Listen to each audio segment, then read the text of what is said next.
allegiance to the flag of the United States of America and to the republic for which it stands, one nation, under God, indivisible, with liberty and justice for all. Thank you.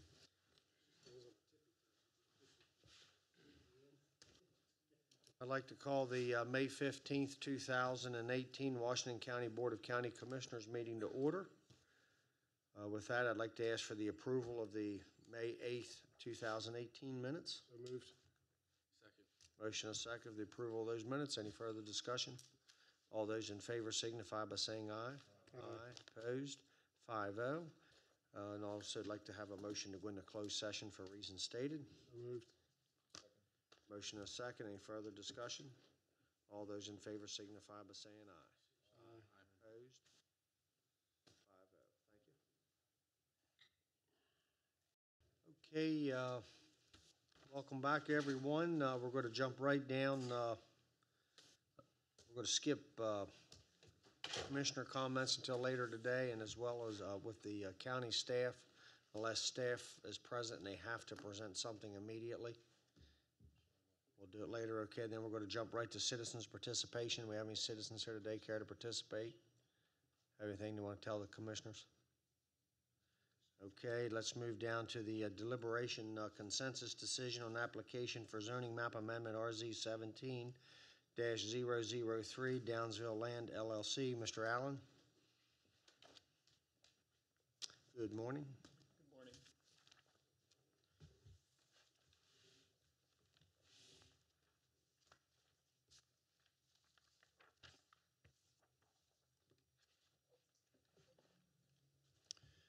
My name is Travis Allen. I'm a comprehensive planner with the Department of Planning and Zoning.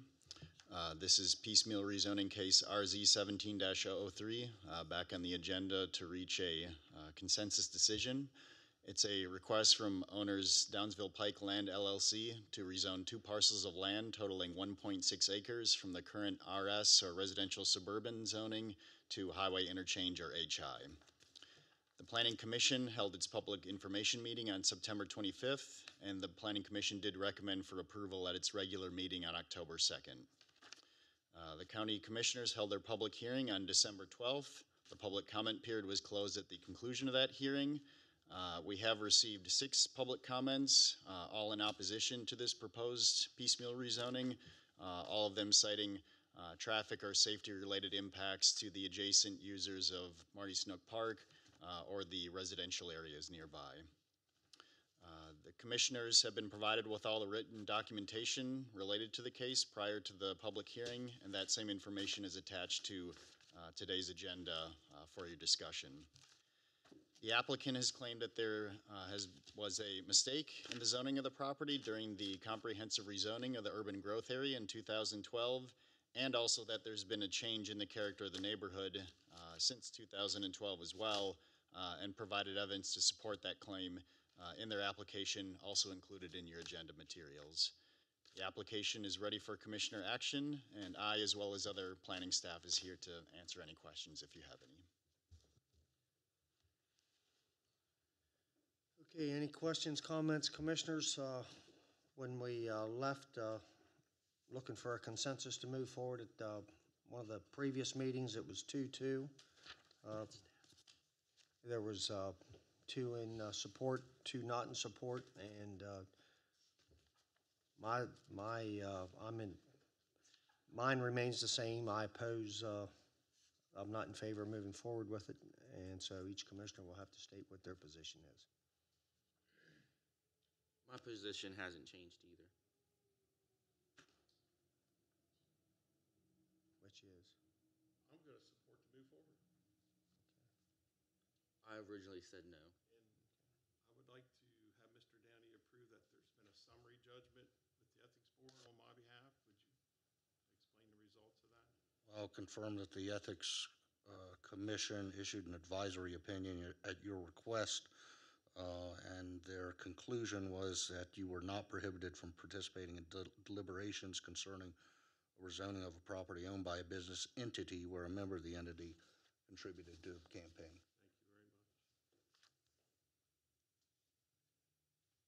Thank you very much. Same as before, my decision has not changed. I am in favor according to the Planning Commission.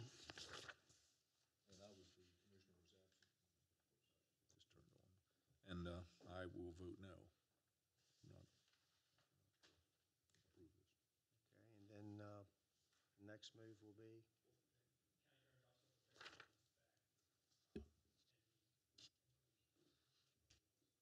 It would be helpful if we had some understanding as to why the decision is no, whether there was. Mine?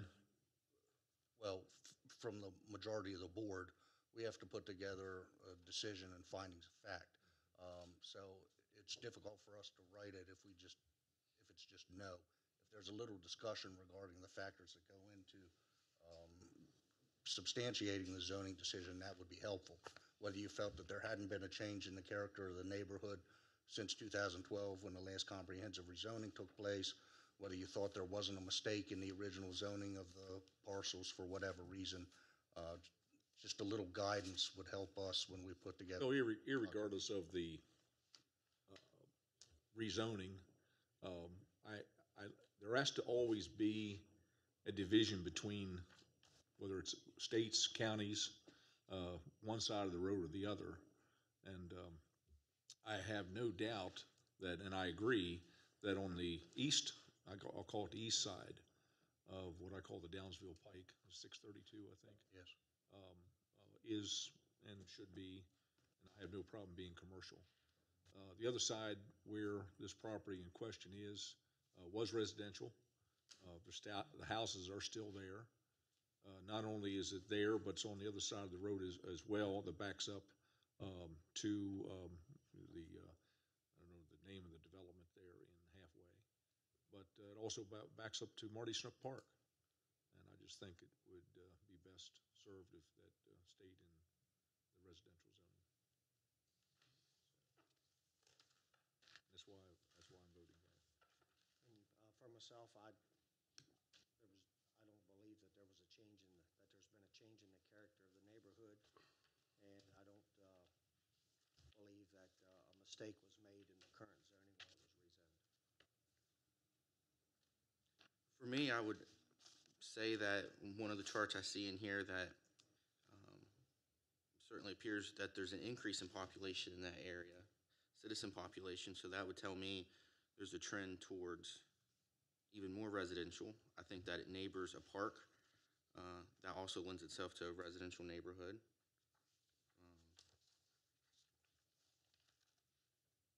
And I do think that I would agree with the comment that certainly on the other side of Downsville Pike, you could say that there has been commercial development, but that doesn't account for the fact that if you look at the map on the west side of Downsville Pike, look at all those neighborhoods, those communities, those streets.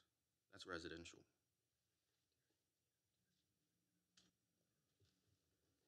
Thank you. Anything else to add? Okay. And you don't need any information from Mr. Klein or Commissioner Barr? Just I don't agree with believe- the planning commission. Okay. So that'll be brought back in a few weeks for your formal consideration. Okay, thank you. Okay, and then are we going to discuss anything on the opioid recommendation?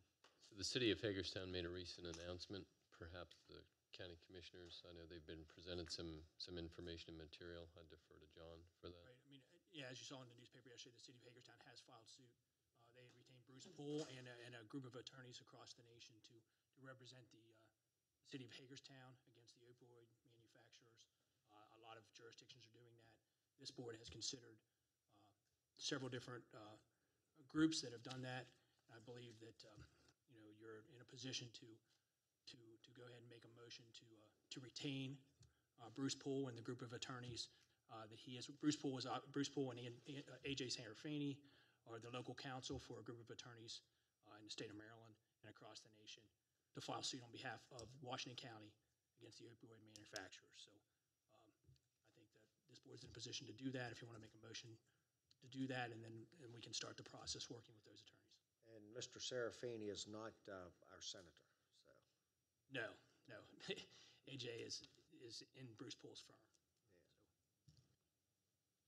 Okay, a motion to move forward with the recommendation for the hiring of who? Bruce Pool, and there's a group of attorneys nationwide that he's working with. Bruce Pool will be the local counsel here in Maryland. He will prepare the documentation to file in federal district court here in Maryland. I'll start on behalf of the Board of County Commissioners of Washington County. So we have a motion from Commissioner Barr. We need a second. Second. Any further discussion? All those in favor signify by saying aye. Aye. Opposed? 5-0. Thank you. And staff will work with those attorneys to get that drafted as quickly as possible and get that filed, and when that's going to happen, we will let you know. Thank you. Okay, we need to, last chance if we want any staff comments before we depart. You want to probably have a minute or so to get that in if you'd like. Then we need to depart. Good morning, Commissioners and Administration. I'm Stephanie Leopold, Grant Manager with the Office of Grant Management. The Office of Grant Management would like to inform you that staff intends to approve an award for a general fund contingency grant allocation up to $2,000 for the Boonesboro Green Fest to reimburse the Solid Waste Enterprise Fund for the electronic recycling fees associated with the event, which is to be held Saturday, May 19th. Thank you. You need, we don't need a motion for that? No, it's less than $10,000. Gotcha. You don't Thank need a you. motion. Thank you. Okay, Mr. Hobbs? 117 seconds left. Morning. Just wanted to provide an update with the parking facilities here at 100 West Washington Street, here behind the building and across the alley. Staff is working here in engineering with the highway department. Right now, they're currently at the intersection or at the corner parking lot of Franklin Street and Prospect, and we're adding parking spaces to that lot. And we're also going to widen Wareham Alley this summer and provide some repaving here of the back lot, restriping of spaces, reconfiguration of it for our overall project. That's the project that's been approved in the CIP for our enhancements and site improvements here at the building. So it's approved CIP we're working on. Just wanted to provide an update as we move forward. We're providing a larger parking lot across Wareham Alley also as part of this project that will come back to you here this summer. But in the meantime, we'll be working in the back lot. There'll be new LED lighting back there, reconfiguration of the lots, and the staff will be working on that here shortly with highways, providing some trenching and things in the back. The gravel lot now will be an overflow parking lot that will reconfigure moving forward with the contractor. So just wanted to give you an update and see if there's any questions. Any questions? Thank you for the update. Okay, we do now need to depart for the Valley Mall. As you know, it's National Police Week, and we will have some proclamations to present. Okay, welcome back. I'd like to just go ahead and start out with Commissioner reports and comments. We'll start with Commissioner Kiefer. Nothing at this time.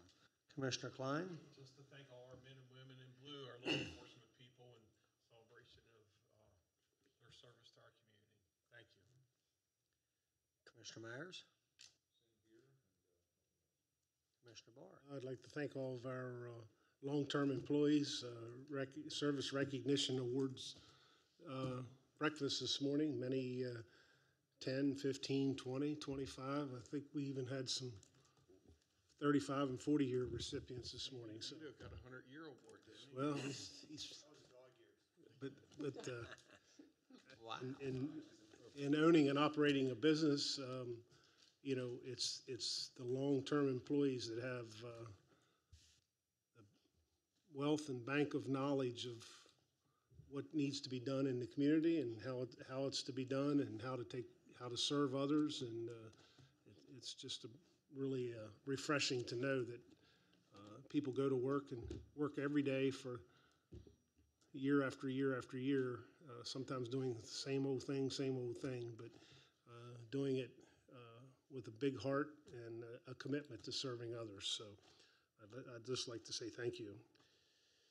And on a serious note, Unfortunately and reluctantly, I attended a funeral on Friday that was really a shocker, and never in my dreams, I guess, is the only way I can put it. And I would just, in honor of Kevin Kamenetz and his service to MACO and his commitment to running for political office, and knowing Kevin as well as I did, and how his tenacity for serving in a big time. We didn't always agree, but Kevin and I worked together very closely as president and vice president, and all the way up through the chairs at MACO. And I know this past, since I guess August, right after our summer MACO conference last summer, Kevin made a commitment that he was in it to win it. And as his wife said at the funeral, he probably wasn't sleeping right. He probably wasn't eating right. He was running the campaign, and just a lesson to all of us that through the campaigns, through the process, through the public hearings and debates and everything else that you go through, don't let it stress you out. Take care of yourself. Sleep, get plenty of sleep, eat well, and take care of your health first and foremost in your family. That was probably 1,500 people at that funeral Friday. Very touching. Who's who of Maryland and who's who of politics in Maryland. Lieutenant Governor sat right in front of me, and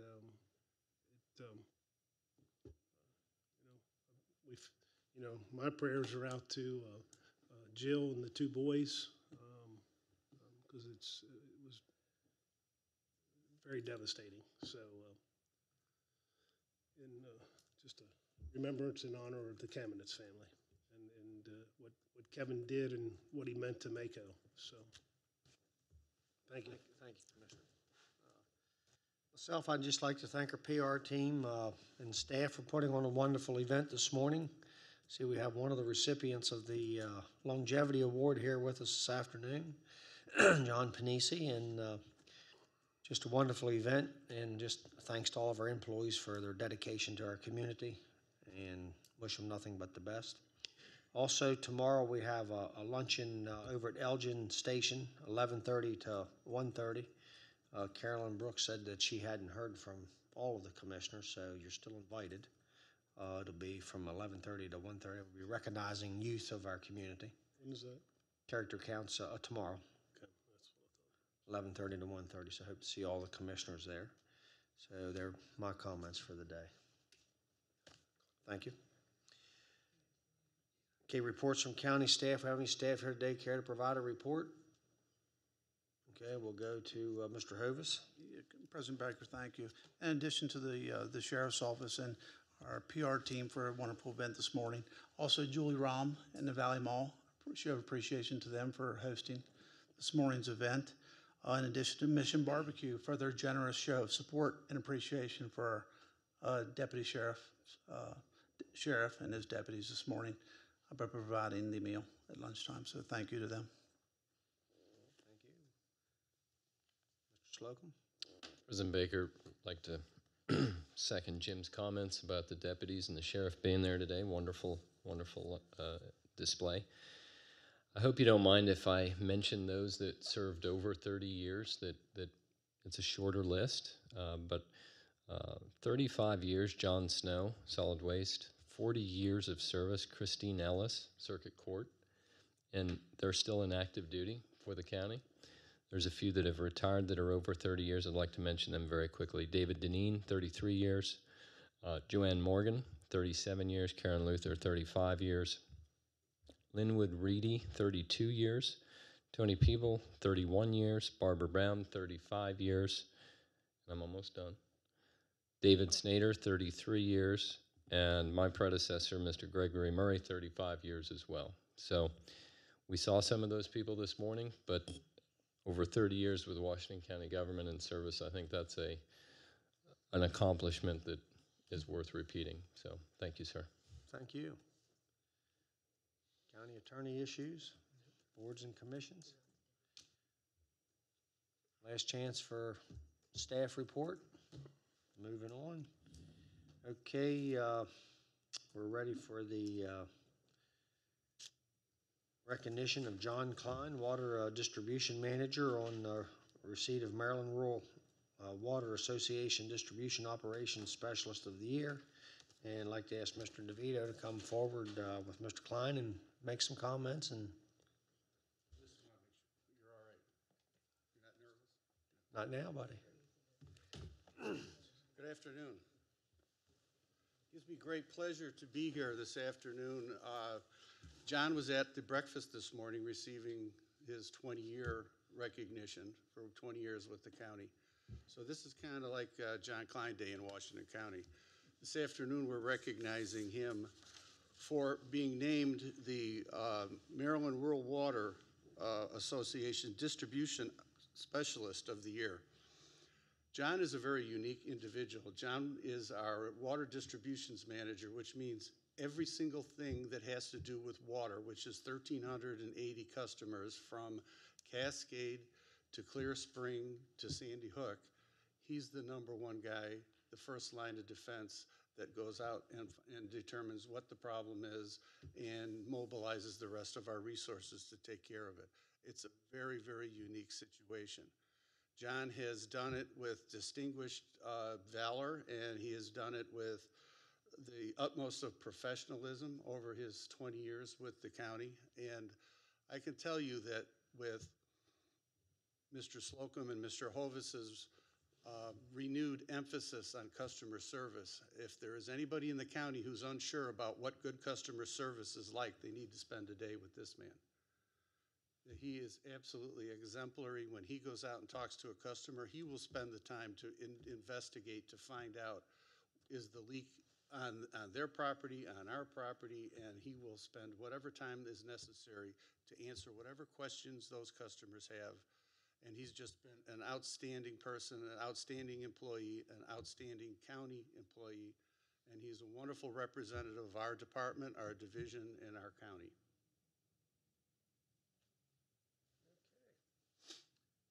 Anyone like to add anything before I present the certificate? We've had some feedback from customers that would corroborate with that. Thank you, sir. Okay, I'd like to present the certificate of recognition. You get to go stand up. Hey,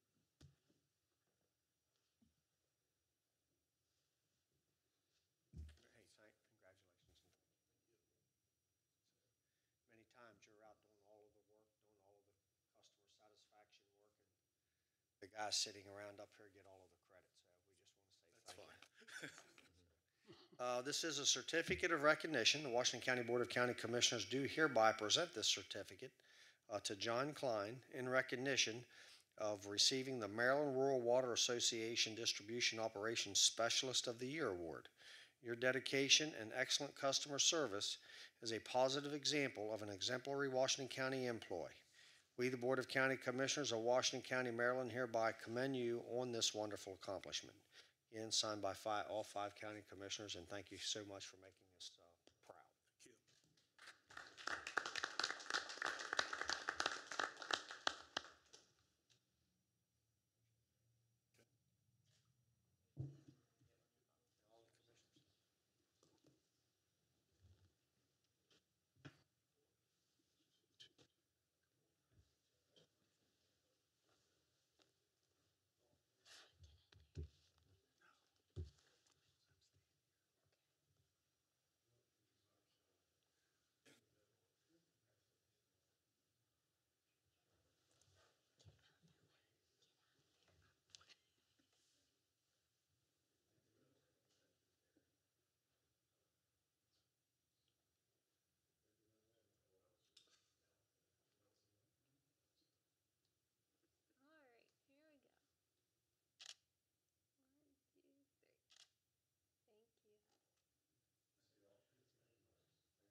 Okay, bid award PUR 1379, video presentation system for the Washington County Circuit Court.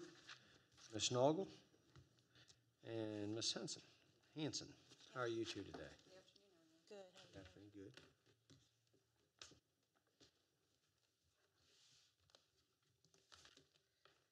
My first recommendation today is for the contract award for PUR 1379, the video presentation system for the Washington County Circuit Court. The recommended motion is to award the contract for video presentation system to the responsible bidder of Nomad Technologies out of Eden Prairie, Minnesota, for the lump sum bid of $60,789 for a Nomad LT multimedia podium. The invitation to bid was published in a local newspaper, listed on the State of Maryland's eMaryland Marketplace website and on the county's website. On the 28th of March, we received notification that 6 companies downloaded the document. We received 2 bids in-house, one of which was deemed non-responsive. It did not meet the specification of the bid. Funds are available in the DAG fund budget in the amount of $64,084 for this purchase. Any questions, comments? If none, need a motion to proceed as recommended? So moved. Motion and a second. Any further discussion? All those in favor signify by saying aye. Aye. Aye. Opposed? 5-0. Thank you. Thank you. Thank you. Contract renewal, PUR 1250, heating, ventilation, air conditioning, and automatic temperature controls maintenance service. Ms. Noggle and Mr. Panisi. How are you two this afternoon? The next recommendation I have for you today is for the contract renewal of PUR 1250 for the heating, ventilating, air conditioning, and automatic temperature controls maintenance service contract.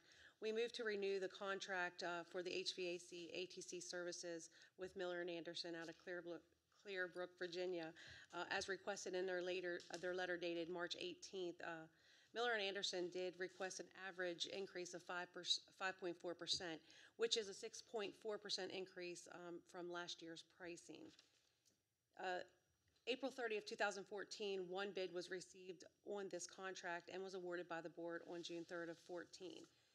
This bid was awarded for a period of 1 year with 4 consecutive one-year periods. This is the last renewable year on this contract. Funds are available in various departmental budget lines for these services. Any questions, comments? If none, motion to move forward is presented. So moved. Second. Motion is second. Any further discussion? All those in favor signify by saying aye. Aye. Opposed? 5-0. Next, contract renewal, PUR 1251, electrician services at county facilities. Ms. Noggle, Mr. Panisi. How are you two this afternoon? Wonderful. Thank you. The next recommendation I have is for the contract renewal of 1251 electrician services for county facilities. The recommended motion is to renew the contract for electrician services to Cube Electric out of Williamsport, Maryland. A letter dated February 26, 2018 from Cube requested an average of 5% increase above the current hourly rates for work performed by their electricians and apprentices. This contract was originally awarded by the board on June 17, 2014 to Cube Electric for a period of 1 year with 4 consecutive one-year renewals. On top of that, this is the last renewable year for this contract. Again, funds are budgeted in various department line items for these services. Okay, commissioners, any questions, comments? If none, motion to move forward is presented.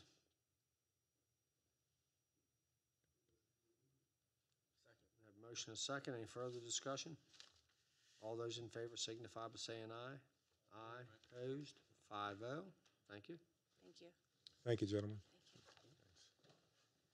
Contract renewal, PUR 1310, uniforms for Washington County Sheriff's Office. It's the last one, I promise. Ms. Noggle and Cody Miller. How are you two today? How are you? The last recommendation I have for you today is for the contract renewal of PUR 1310. This is uniforms for the Washington County Sheriff's officers. We recommend to move the renewal for the contract for the Washington County Sheriff's Office uniforms to Red Uniform Tailor out of Lakewood, New Jersey. Based on their letter dated March 17, 2018, they're asking for a 4% increase for the FY budget year. On July 12, 2016, the board originally awarded the contract to Red for a period of 1 year with 2 consecutive one-year renewals. This is the last of the renewals. Funds are allocated in various line item departments for these services. Any questions, Commissioners? If none, a motion to approve is recommended. So moved. Motion is second. Any further discussion? All those in favor signify by saying aye. Aye. Opposed? 5-0. Thank you. Thank you. Yep, have a good day.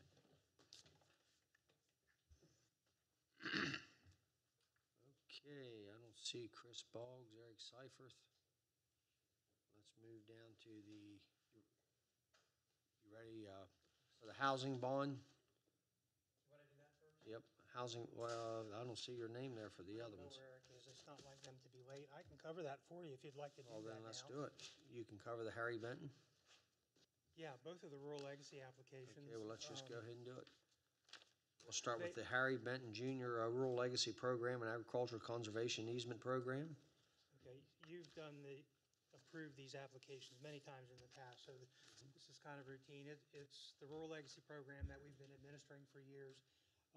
This first application is for Harry E. Benton Jr. The easement amount is $645,687.50 for 201 acres to be put under easement. The property is located along Jordan Road. There they are. Okay, you just continue. They can set. We'll just keep going. The property is located on Jordan Road, and it's being paid for 100% by by state funds from the Rural Legacy Program. You have in your agenda an aerial photograph to show you generally what the property looks like, and then another map to show you where it's located in relation to a lot of other easement properties that we have in various programs. It's here for your approval. Okay, any questions, comments, Commissioners? Okay, have a motion and a second for the recommended motion. Any further discussion? This is a permanent easement forever. Yes. Any further discussion? All in favor signify by saying aye. Aye. Opposed? 5-0. Thank you. Okay, the next one is Lyle and April J. Feinhaber Rural Legacy Program and Agricultural Conservation Easement Program. I think Steve must have filled you in on the First one. 2 different funding sources, one federal and one state. We're just trying to leverage funds here. I believe you probably already heard the background, so with that, Chris will fill you in the details of this particular property. Actually, I didn't talk about combining the funds, so maybe you should do that. Okay. We always go for as many dollars as possible, so this is similar to the Maryland Ag Land Preservation 60/40, where we try to leverage the money to the maximum extent. It's 50% federal funds, at least 50% federal funds. In this case, it'll be more rural legacy. But under the federal guidelines, there has to be at least 50% from another source.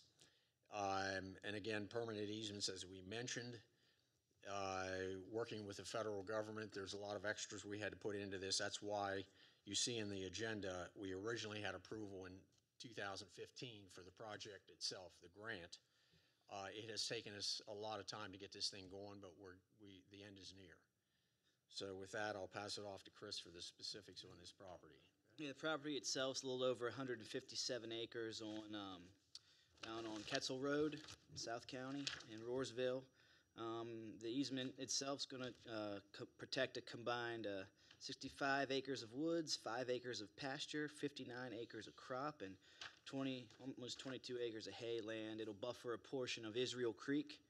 The house on the property is historic, and with this easement, we'll be getting rid of, expunging 7 development rights for the permanent preservation. Our recommended motion would be to approve the Fernhaber RLP ASEP project for $489,249.69 on 157.38 easement acres, and to approve the ordinance.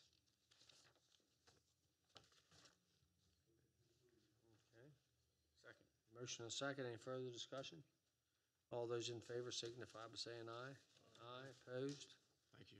5-0. Thank you very much. 350 acres in permanent easement. 31,800 total. Very much. You knew that was next. Thank you. Okay, housing bond allocation transfer, Mr. Goodrich.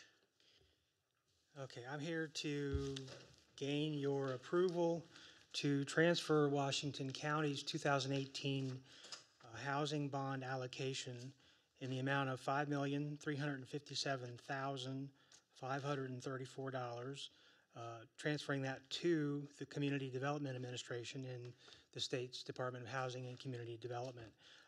Those funds will be used to issue housing bonds on behalf of Washington County, which will in turn provide mortgage loans for home buyers in Washington County. We do this, we go through this process every year. Normally we do it in August, but the state of Maryland wants to adjust their schedule a little bit to give them some more time to work with this. The Maryland Financial Institution Code sets a limit on the amount of housing bonds that the state can issue, and then portions of those are assigned to the various counties. And each county can either use its allocation to issue bonds, or they can send it back to the state, and the state will issue the bonds on behalf of Washington County. So that's what, again, that's what I'm recommending that you do, is to approve the county's transfer of our housing bond allocation to the state's Community Development Administration. Okay, any questions, comments? Okay, you need a motion for the recommended motion? Motion is second. Any further discussion? All those in favor signify by saying aye. Aye. Opposed? 5-0. Thank you, Mr. Goodrich. Okay, we are now on break, and we will be meeting at 5:30 out at the Hagerstown Community College. And okay, so